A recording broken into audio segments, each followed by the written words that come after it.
Saya tanya nih, kenapa kita sholat? Tuh, udah puluhan tahun sholat, nggak tahu kenapa harus sholat. Satu kan jelas tadi saya jawab kan, membuktikan keimanan kita kepada siapa? Allah. Itu baru hablum minallahnya. Sedangkan dalam Islam itu kan dua konsepnya, hablum minallah, yang kedua hablum minal makhlukat. Bukan hanya dengan manusia, dengan hewan, dengan tumbuhan dan sebagainya.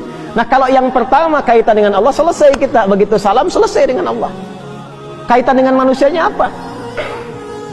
Maka muncullah Quran surah ke-29 ayat ke-45.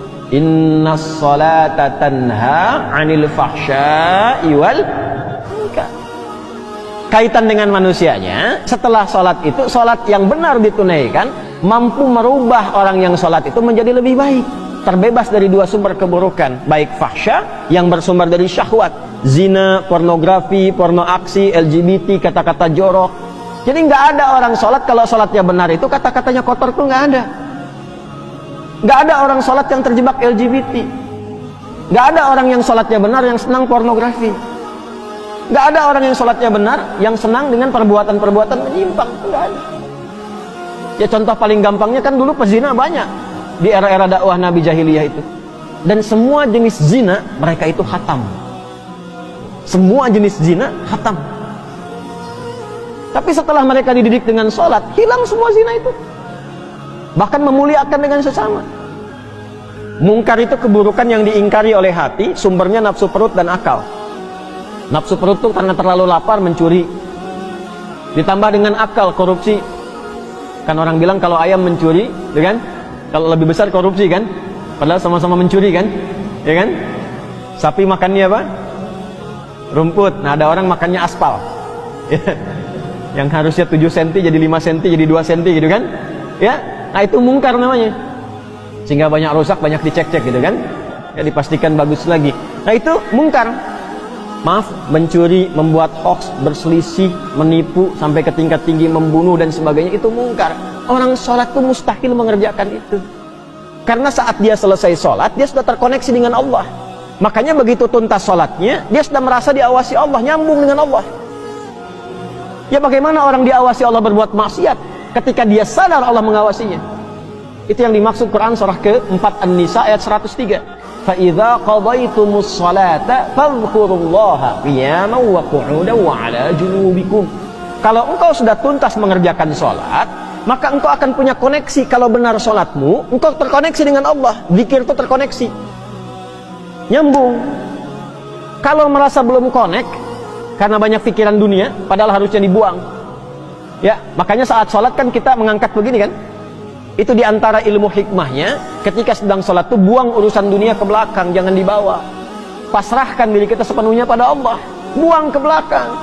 Ini kadang yang terjadi, tangannya begini, dunianya malah ikut. Makanya ketika takbir itu, lisan mengucapkan Allahu Akbar, tapi di pikirannya handphonemu akbar, proyekku akbar, sendalku akbar, jemuranku akbar. Karena dunia ikut.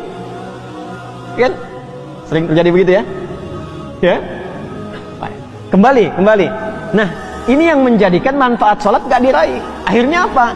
Tanha anil fahsya'i wal munkarnya gak dapat. Konektivitasnya berkurang. Untuk menutup itu pasca sholat, kemudian diajarkan zikir. Kenapa akhirnya istighfar, zikir pertama yang kita ucapkan? Kan pada sholat itu, Assalamualaikum warahmatullah. Salam itu menutup sholat. Assalamualaikum warahmatullahi wabarakatuh. Assalamualaikum warahmatullahi wabarakatuh. Selesai nih. Bukankah setelah itu istighfar? Istighfar dulu kan? Kenapa zikir pertama urutannya istighfar? Karena kita memohon ampun kepada Allah, karena barangkali yang harusnya khusyuk itu maksimal terganggu dengan keadaan pikiran yang tidak bisa dikontrol. Itulah sebabnya.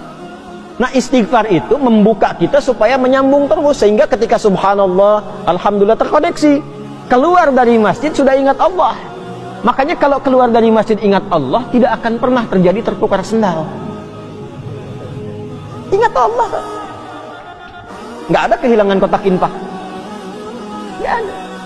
Nah, kalau keluar dari masjid saja sudah bagus, apalagi dibawa ke rumah, dibawa ke kantor, nggak akan berbuat maksiat. Nah, itu tujuannya tanha anil fahsya'i wal munkar. Nah, yang bisa menyampaikan itu dan memastikan betul-betul menjadi baik, itu ulama pendidik. Makanya di pesantren itu bukan cuma diajar di kelas, sampai di asrama dilihatin, diawasi, didoakan, dipantau perkembangannya. Nah ini beliau Hadratus Syekh ini termasuk ulama pendidik. Bahkan memastikan setelah ketiadaannya pun murid-muridnya masih bisa belajar lewat karya yang dituliskan oleh beliau. Maka muncullah kitab ini, Adabul Alim wal Muta'allim, untuk mengajarkan kepada kita, kepada siapa Anda kalau ingin belajar. Kalau yang ingin belajar pada ulama pengajar, bagaimana cirinya? Kalau ingin belajar pada ulama pendidik, bagaimana cirinya? Dan apa manfaatnya?